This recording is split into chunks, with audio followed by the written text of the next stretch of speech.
Hello everyone. எல்லோரும் வேலைக்கு போகிறாங்க, பிஸ்னஸ் பண்ணுறாங்க, காசு சம்பாதிக்கிறாங்க. ஆனால் ஒவ்வொருத்தருக்கும் ஒவ்வொரு ரீசன் இருக்கும் பிஸ்னஸ் பண்ணுறதுக்கு. சிலர் சொல்லுவாங்க, நான் இண்டிபெண்ட்டாக இருக்கிறதுக்காக ஜாபுக்கு போகிறேன். சிலர் ஃபேமிலிக்காக போகிறேன். சிலர் சொல்லுவாங்க, இப்போவே செக்யூர் பண்ணி வச்சாதான் உண்டுங்கிற மாதிரி அவங்க ஃபீலிங்ஸ் இருக்கும்.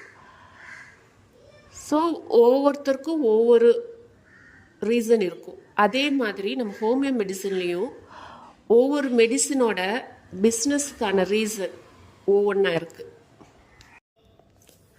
சல்ஃபர் இண்டிபெண்ட்டாக இருக்கிறதுக்காக வேலைக்கு போவாங்க.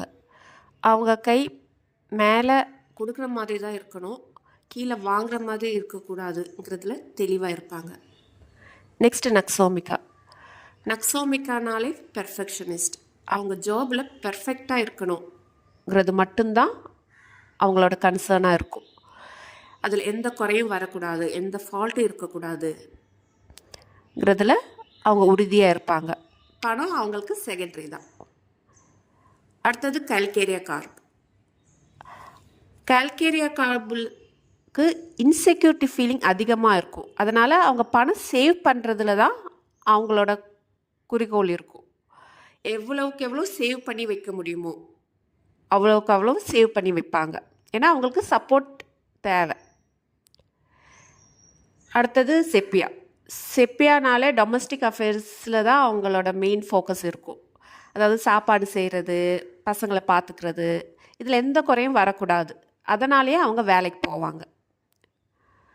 Next rhus tox muscular remedy.